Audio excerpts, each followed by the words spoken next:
Começa agora, Cá Entre Nós, um podcast sobre educação e inclusão. Uma produção do Laboratório de Estudos e Pesquisas em Ensino e Diferença da Faculdade de Educação da Unicamp. Realização, Rádio Unicamp.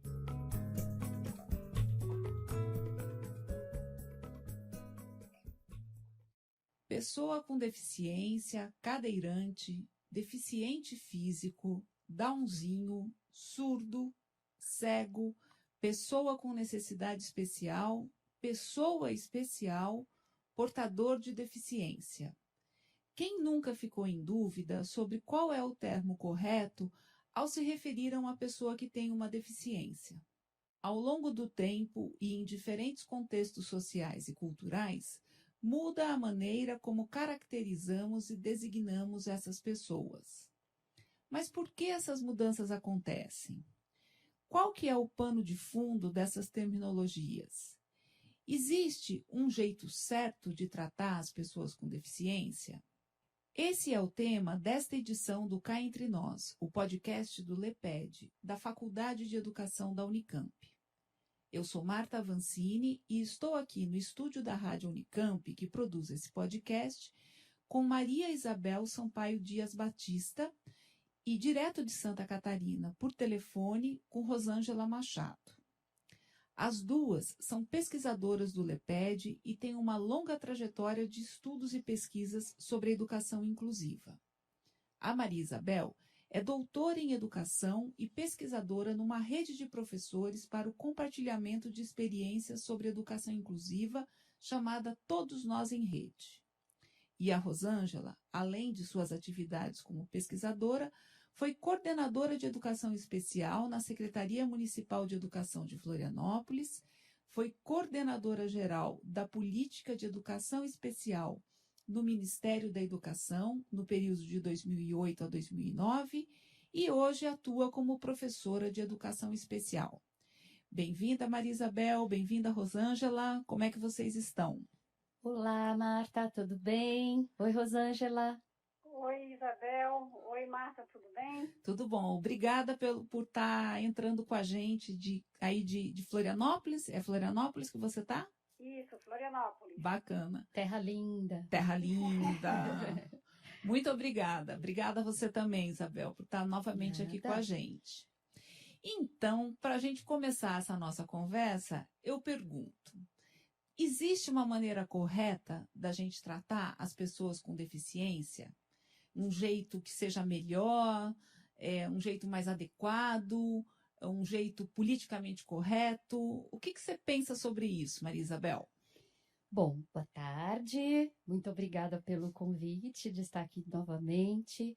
Como tratar as pessoas com deficiência? Esse é um tema muito interessante, muito histórico, tem muitos vieses históricos.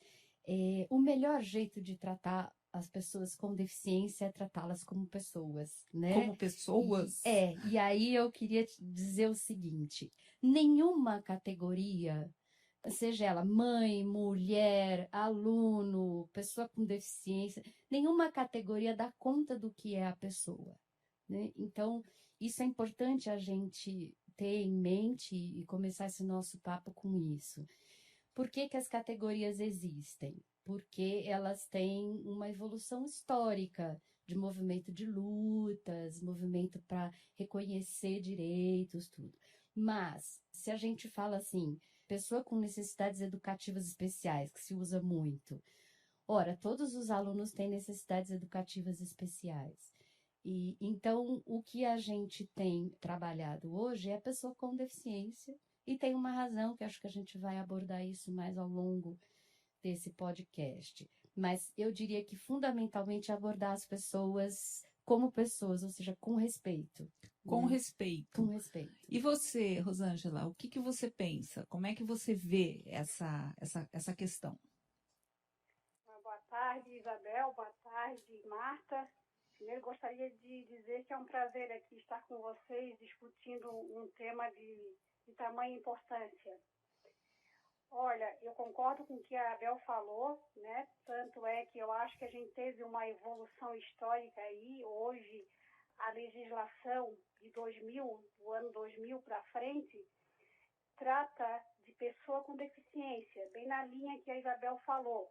Primeiro a pessoa, então, pessoa com deficiência, né? Isso já é um avanço no sentido de que a pessoa vem antes da sua deficiência. A pessoa não se encerra na sua deficiência. A pessoa não é só a sua deficiência, né? Claro que ao longo da história, a gente teve tentativas de terminologias. Nos dias atuais, chegar a essa terminologia, pessoa com deficiência, eu acredito que seja um avanço, né? Agora, vamos discutir o que está por trás dessa definição, né? Quais são os sentidos dessa terminologia? E aí Certo. eu falo mais um pouquinho disso mais adiante. Eu queria assim, vocês duas falaram em histórico, né?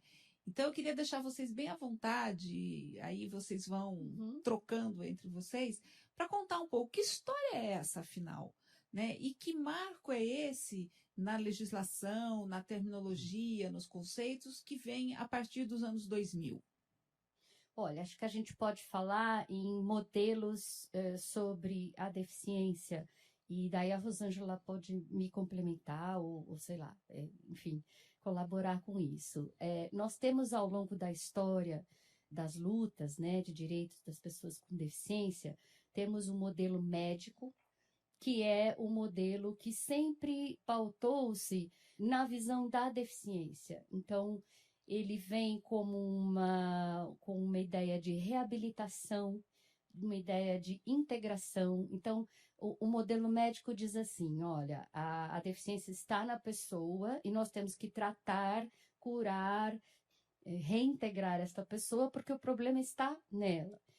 E a partir dos anos 2000, a gente teve, um pouquinho antes até, né? Depois a Rô pode localizar melhor no tempo, nós temos o advento do modelo social, que encara a deficiência a partir do encontro da deficiência com as barreiras do meio. Então, essas barreiras é que precisam ser vencidas, né, no meio. Certo.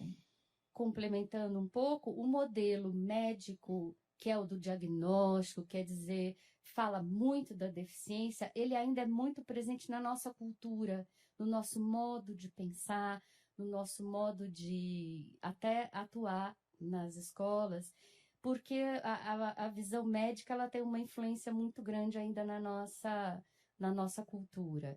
E o que a gente tem estudado e está levando adiante é isso que a Rosângela falou no começo, a pessoa vem primeiro, antes de qualquer outra característica. Então, é por isso que é importante a gente estudar o modelo social, porque ele traz essa diferenciação e ele é um avanço na luta de conquistas de direitos, é um avanço muito grande.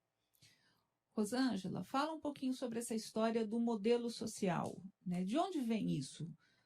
Olha, ele é, como a Isabel falou, um avanço em relação ao modelo biomédico, né? Porque o modelo biomédico, e vale dizer que não é um modelo dos médicos, né? Sim. É um modelo biomédico no sentido que coloca nos ombros do sujeito a culpa pela sua deficiência. Isso. Como se o sujeito fosse responsável e ele que tem que se virar na sociedade. O modelo biomédico, ele enfatiza o déficit, né? E é esse modelo biomédico que leva às práticas de inclusão e de segregação.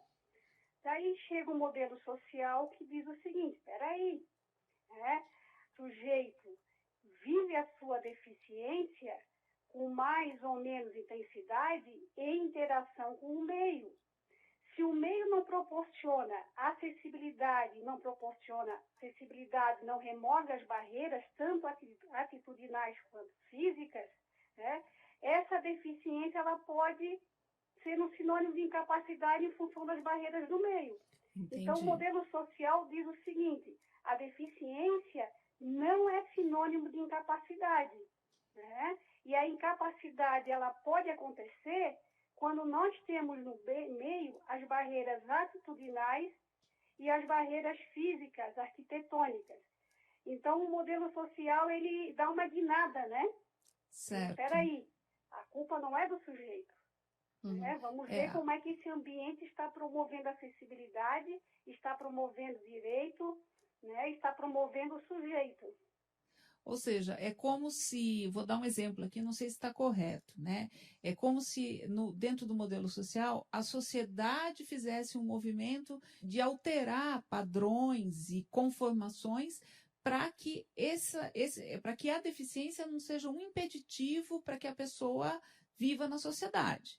No modelo biomédico, o movimento é o oposto. É a pessoa que tem que se adequar, é ela que tem que fazer um movimento ou se preparar para agir na sociedade como ela é. Quer dizer, a sociedade não vai fazer rampa, quer dizer, os prédios não têm que ter rampa, as escolas não têm que se preparar para lidar com as diferenças e com a deficiência. Quer dizer, são movimentos opostos. Está correto isso que eu falei? Faz sentido? É por aí?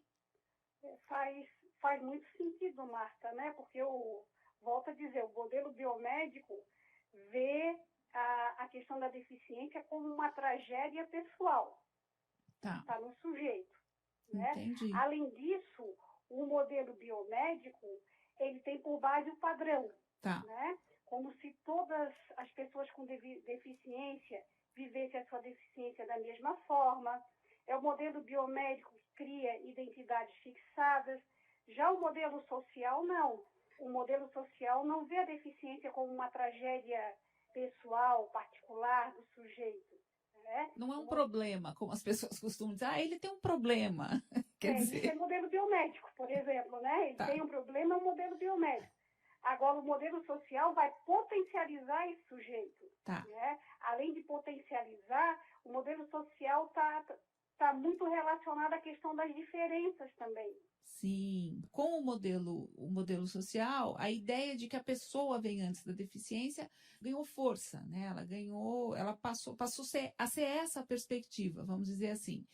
O que isso trouxe em termos de terminologia? Porque hoje em dia a gente vê muita coisa. Você lê no jornal, na internet, a gente lê, por exemplo, muito portador de deficiência. Está correto se dirigir às pessoas com deficiência, o portador, por exemplo? O portador, ele vem dessa concepção biomédica da deficiência. O portador de deficiência é aquele que porta a deficiência. Então, a deficiência vira quase que a identidade total dele, e como uma identidade fixada mesmo. Então, aquela pessoa não é nada mais além de uma portadora de uma deficiência. Essa é uma das consequências do modelo biomédico e consequência prática, né? Digamos. Então, para o modelo social, inclusive, tem se falado em situação de deficiência. Sei. Que é uma concepção muito interessante, porque é o encontro da deficiência com as dificuldades do meio. Sim. Então, por exemplo, não há a desconexão ou a desconsideração da ideia da deficiência em si, mas há uma percepção de que a deficiência ela está se encontrando com desvantagens que o meio está oferecendo. Quer dizer, em determinadas situações, a deficiência, ela pode existir a necessidade de se lidar com a deficiência, em outras situações não. Quer dizer, Sim. Por exemplo, vem um exemplo que me vem, uma pessoa com síndrome de Down, lavando louça. A deficiência não faz muita diferença nessa situação. Não. Ou faz? É por aí, Bel? Fala um pouco mais. Não faz diferença, porque essa pessoa é uma pessoa...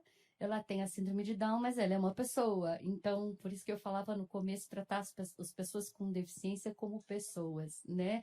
Já uma pessoa com síndrome de Down participando de uma corrida, uma corrida na rua, digamos, uma disputa de corrida, ela vai ter que ter alguns apoios, porque provavelmente ela pode ter problemas respiratórios e outras coisas que precisam estar garantidas para ela poder participar, né? Mas a hora que ela está assistindo televisão, talvez não. Talvez não, muito provavelmente não. E essa não é a questão principal. Mas, por exemplo, quando ela está na sala de aula, ela precisa de condições para que ela permaneça, para que ela estude, para que ela participe junto com os outros. E isso é uma responsabilidade da escola? Da escola, no caso do atendimento educacional especializado, que é o serviço que a política de 2008 ainda vigorando, né, Rosângela? Essa política fala do AEE, e o AEE que é responsável por identificar e tentar remover essas barreiras para que os alunos participem da escola regular. Entendi.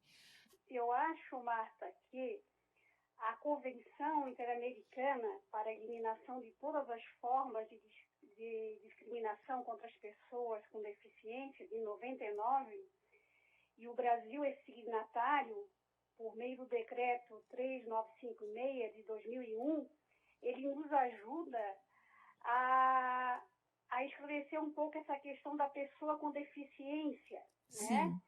E da diferenciação que a gente faz quando a gente tem no nosso meio uma pessoa com deficiência. Eu tenho até a convenção aqui comigo que diz o seguinte, né?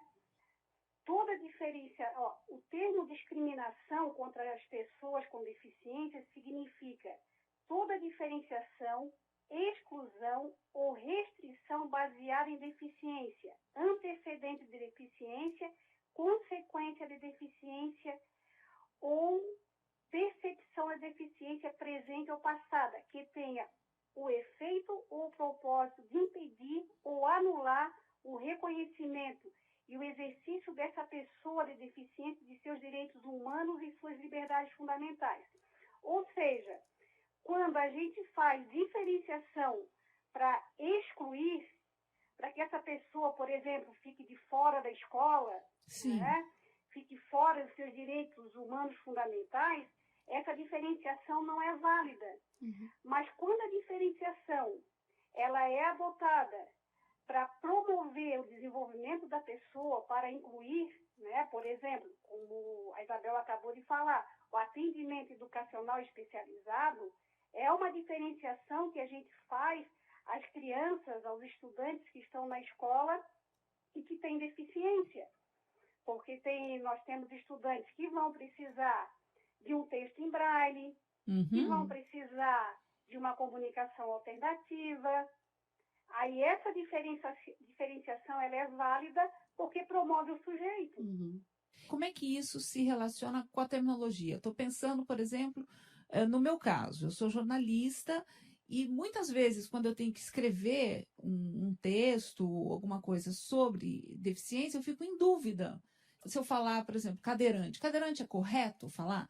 Quer dizer, como é que a gente transita nesse território, né? E como é que essa visão, é uma questão de visão de mundo? Como é que a gente lida com isso? Eu acho, vê se você concorda, Bela. Tá. Eu acho que uma classificação, uma terminologia, nunca vai dizer tudo sobre o sujeito, né? Sim. Claro. Então, a classificação ela é sempre provisória. Sim. Certo? Tá. O que a gente tem, o que tem que estar por detrás da terminologia, da nomenclatura, é uma problematização dos discursos e das práticas dominantes de classificação. Entendi. Sim, perfeito. Então, o que eu sugiro? É claro que hoje a nomenclatura mais adequada é pessoa com deficiência, por tudo isso que a gente já falou, a pessoa vem antes da deficiência. Mas eu sugiro sempre um exercício de atenção à pessoa, para além de sua classificação. Perfeito. Acredito que aí a gente está num caminho mais próximo da pessoa, né? Sim. O reconhecimento de que a criança e a pessoa vêm antes da sua deficiência. Eu costumo muito dizer na escola que eu trabalho, não vamos encerrar essa criança com autismo no seu autismo. Sim. Ela é muito mais do que o seu autismo. Primeiro vem toda a condição dela da infância. Não vem o autismo em primeiro lugar. Claro. Tem muitas situações que uma criança faz que não é do seu autismo, é da sua infância. É da sua subjetividade, né, Rosângela? Isso, da sua singularidade. da sua subjetividade. Isso acho que é importante, Marta, a gente frisar, porque, por exemplo, tem uma coisa assim que a gente tem essa tendência de ver, a síndrome de Down, então todos são iguais. E não é assim. Essa singularidade, ela vai se manifestar em cada um de uma maneira imprevisível. Então, é isso que a Rosângela está falando, de não encerrar a pessoa naquela categoria, é importantíssimo. Quer dizer, a hora que a gente vai usar uma terminologia, qualquer pessoa, não precisa ser um jornalista, né? No dia a dia, as pessoas, a gente tem essas dúvidas no dia a dia. Em vez de falar o síndrome de Down ou autista, a gente tem que ter um exercício e uma consciência de parar e falar, por que eu estou falando o síndrome de Down? Perfeito. Né? Por que isso? O que isso diz dessa situação que essa criança está, ou essa pessoa está vivendo? Às vezes a gente fala assim, olha o síndrome de Down passando ali na rua. Olha o Down. Olha né? o Down ali, olha que bonitinho o Down, né? Então, e isso é a visão que nós estávamos comentando sobre o modelo biomédico. Então, aquela pessoa é apenas Down e nada mais. Sim. Ela não tem nome, ela não tem idade, não tem sexo. Quer dizer, tem um peso grande aí a terminologia. Muito grande, Marta. A categoria desse conta da pessoa, né? Exatamente. Nunca vai dar. Nunca vai dar. Como a gente não se encerra em nosso gênero, como a gente não se encerra em nossa nacionalidade. Na nossa profissão. Na nossa profissão. No fato de ser mãe. Exatamente. Exatamente. Então, uma pessoa não se encerra na sua deficiência, embora, como a Convenção da Guatemala é muito clara, há que, por vezes, diferenciar para incluir. Sim. Sim. Não é mesmo? Com certeza. Sim. Então, por exemplo, eu tenho crianças na escola que eu trabalho, que elas têm uma intolerância ao som. É próprio da sua condição, da sua situação de autismo. E aí a Bel falou muito bem da sua situação de autismo. E eu tenho crianças que chegaram com essa intolerância e elas também, com a convivência com as outras crianças, com os professores por perto para conduzi-la, elas foram diminuindo essa intolerância. Então, também mudaram essa situação, certo? Que legal isso. Nada é fixo, nada é eterno. Sim. Né? Tudo é um constante devir também. Uhum. Então, às vezes a gente encerra a criança, tem uma intolerância ao barulho, vamos eliminar todo o barulho da escola. O mundo é barulhento, não tem como escapar do mundo. E nesse sentido a gente reforça a exclusão, né? Porque aí o menino está passando, tem que parar o barulho, né? Vamos parar.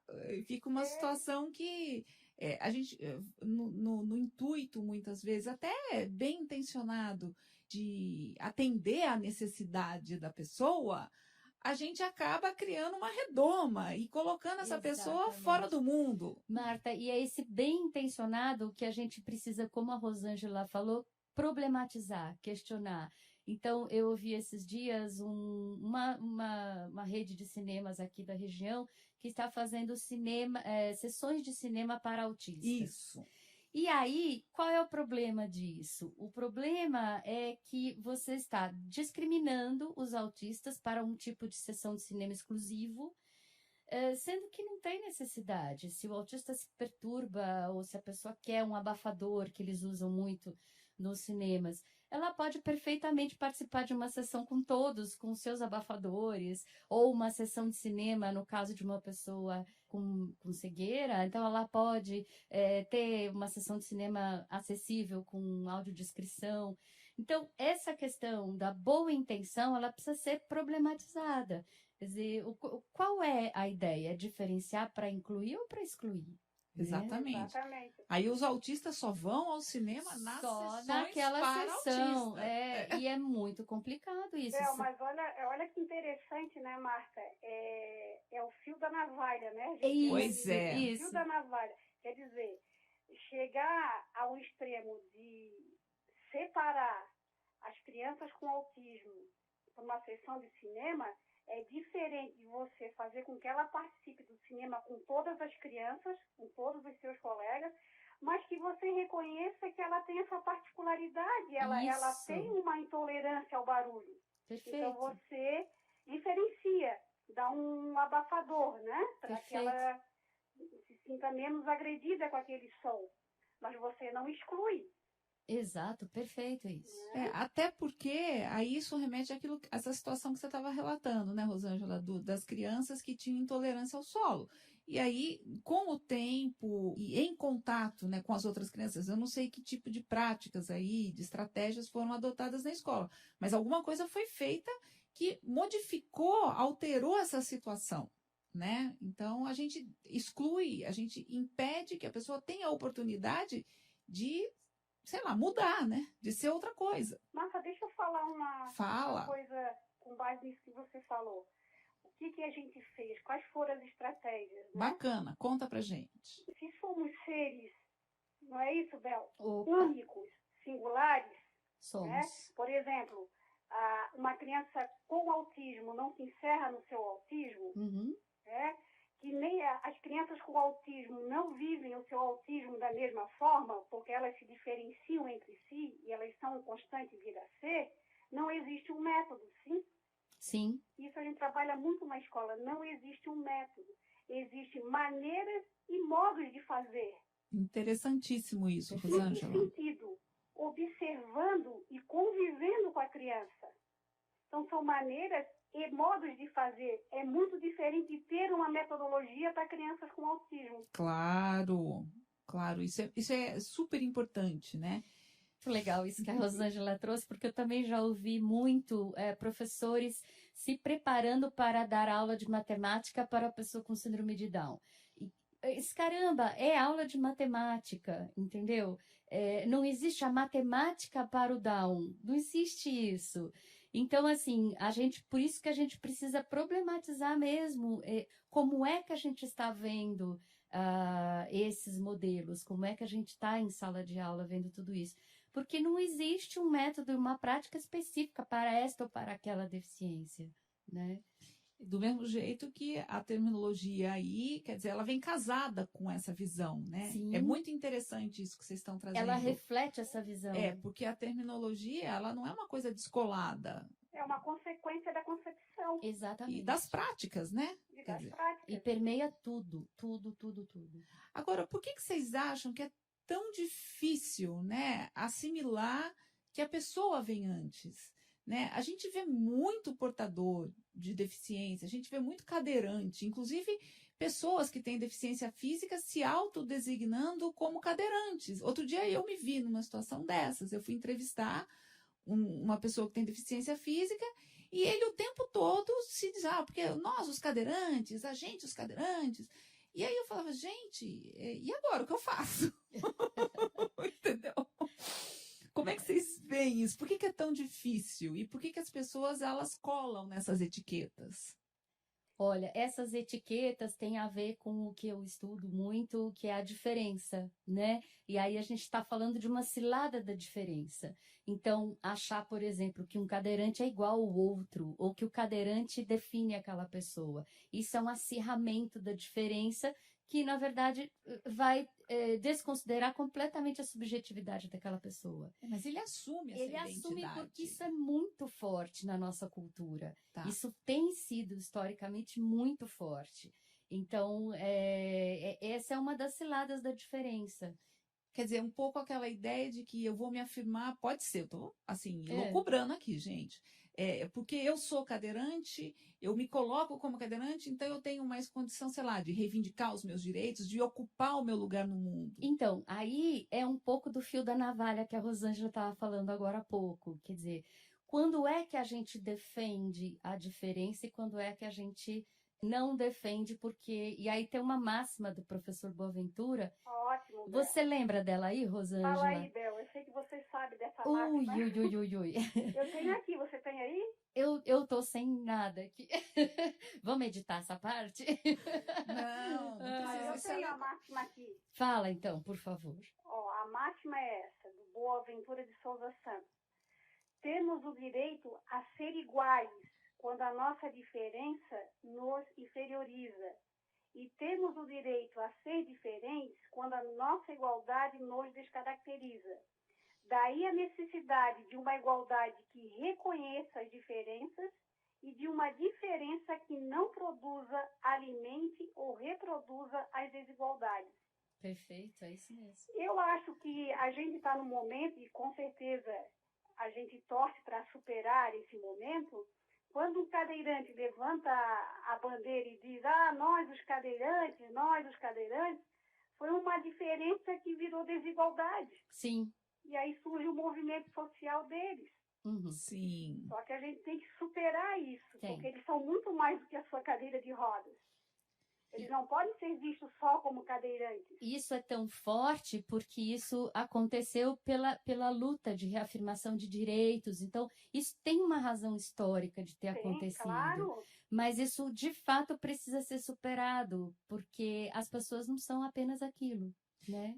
Porque hoje a gente vive um momento de afirmação de muitas etiquetas, né? De muitas categorias, né? É muita etiqueta, é muita categoria aí reivindicando. Eu quero o meu quinhão aqui de direitos, o meu espaço na sociedade. Falem mais sobre isso, sobre esse momento histórico. Olha, tem um livro, vou citar um livro muito interessante para quem quiser depois que estiver escutando, quiser pesquisar, chama Viajantes Inesperados, do Carlo Lepri. É bem interessante porque ele fala dos movimentos da luta pelos direitos das pessoas com deficiência, e ele vai falando desses modelos, o modelo biomédico, o modelo social. É compreensível porque é importante você lutar pelo seu direito, pela sua voz, e isso, de fato, na sociedade é uma luta. Mas é preciso ultrapassar esse movimento, é preciso, né, entender que a diferença ela é interior, ela está em todos nós e ela é imprevisível, né? Uhum. É que algumas diferenças foram transformadas em desigualdades. E aí surgem os movimentos sociais. Isso, perfeito. Que loucura, não, gente? Para a gente fechar um pouco essa discussão, eu acho que vocês já falaram um pouco como que isso reverbera na educação, né? Vocês trouxeram um pouco isso, como é que isso se traduz ali dentro da dinâmica de uma escola e da educação.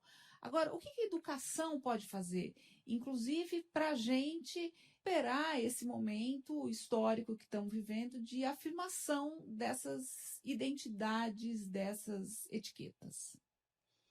Eu acho que a educação tem um papel questionador e problematizador aí. Então, uma das questões principais é entender as identidades como abertas e sempre cambiantes, dos seus alunos, dos seus colegas professores, dos gestores, e entender que a diferença, ela é também um devir, ela está sempre em construção, e eu acharia, assim, uma coisa que eu gostaria de mencionar, que é muito importante, é a educação abrir um pouco mão dessa vontade controladora que a gente tem. Então, de dizer o que os nossos alunos são, do que eles são capazes, até onde eles vão. Isso seria muito importante, a educação questionar e desconstruir essa necessidade desse controle, eu vou definir o que o outro é. Como é que você vê isso, Rosângela?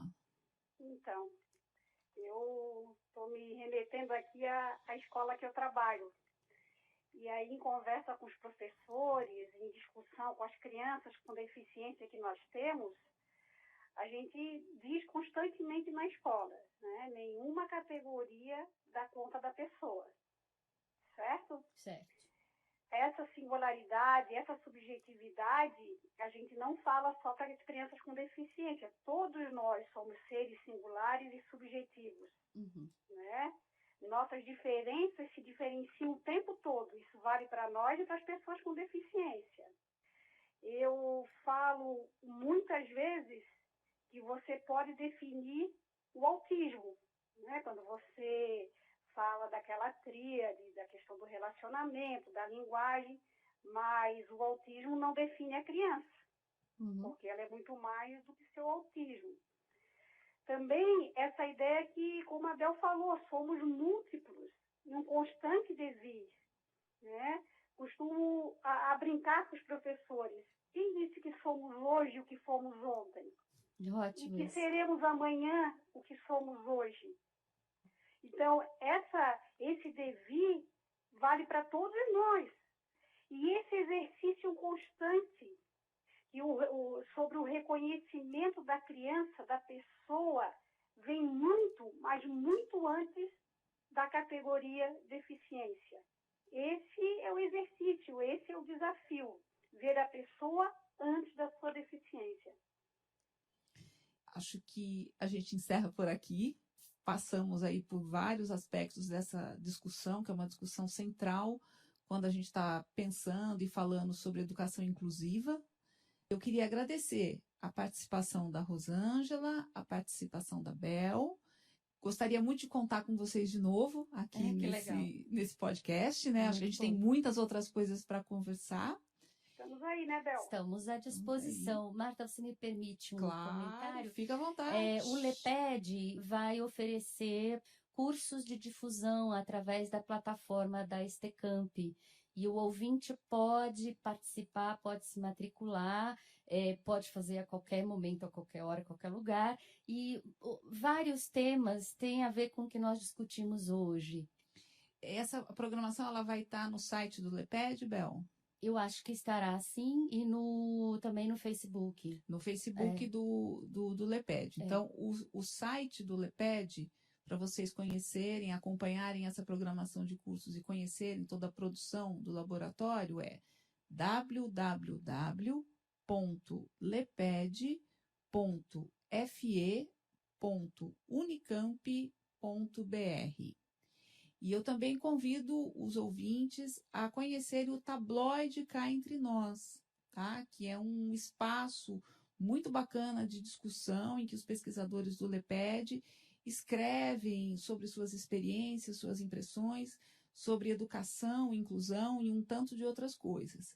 O tabloide tem um site também que é o www.caentrenosweb.com. E com isso a gente encerra, agradecendo mais uma vez a Rádio Unicamp, né, por abrir o espaço para a gente trazer esse podcast. E fiquem com a gente na próxima edição. Um abraço aí e até mais, gente. Um abraço. Um abraço.